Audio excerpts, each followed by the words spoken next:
Le meilleur des déchets, c'est un déchet que l'on ne produit pas.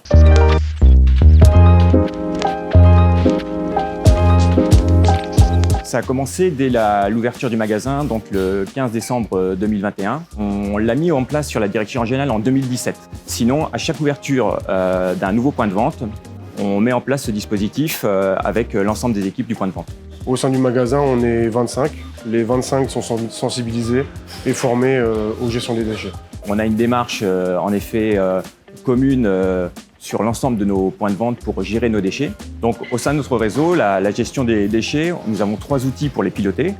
Le reverse logistique, c'est l'optimisation logistique de nos déchets, savoir comment nous allons pouvoir optimiser le retour de nos déchets sur la plateforme logistique. On est livré au quotidien chez Lidl, donc notamment pour tous les produits frais, etc., les fruits et légumes, ce qui nous permet d'avoir une qualité optimale. Et donc la gestion des déchets, c'est pareil, c'est au quotidien. Les camions nous livrent chaque jour et récupèrent les déchets, ce qui permet d'avoir des camions qui ne repartent pas à vide. Et donc ça diminue l'émission carbone de nos camions. Nous disposons en effet d'une gestion centralisée sur à la fois nos presses à balles, au niveau des cartons. Nous avons des rolls que nous utilisons pour faire la ramasse carton. Derrière, ces rolls sont transvasés dans ce qu'on appelle une presse à balles Dixie, ce qui permet de compacter le carton et d'avoir une balle que l'on renvoie après en direction régionale.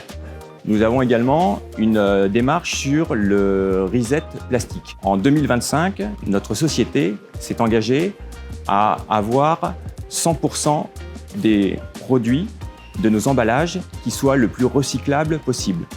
Nous avons également souhaité réduire de 20% les emballages plastiques et nous souhaitons également réduire de 20% le plastique recyclé au sein de nos emballages. Ensuite, nous avons également le zéro gaspille, qui est important au quotidien pour nos magasins. Alors en fait, en magasin, nous avons un contrôle date quotidien sur nos produits avant qu'ils arrivent à leur DLC ou leur DLUO. Derrière, ces produits sont mis en rabais pour les clients et à la date limite de consommation, on les passe en 20 centimes ou 50 centimes suivant les zones du magasin. Mais également de pouvoir trier ces produits au sein de ces points de vente pour les mettre à disposition de nos clients à travers des cagettes qui font environ 5 kg, que l'on va pouvoir vendre 1 € la cagette. Ce sont à la fois des produits fruits et légumes et de la boulangerie. 50 centimes seront reversés au Resto du Cœur. Cette démarche, nous l'avons initiée en 2016, où nous avons pu revaloriser depuis environ 100 000 tonnes de produits et reverser environ 10 millions d'euros au Resto du Cœur.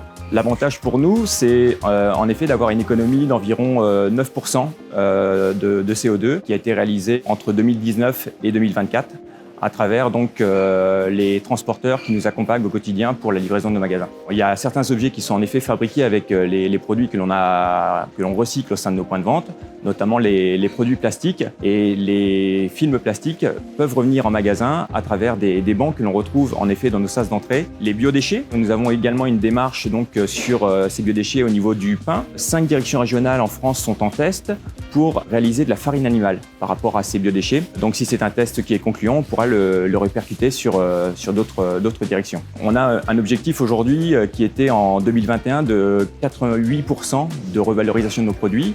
On s'est engagé à avoir 90% de revalorisation pour 2025 et 95% pour 2030.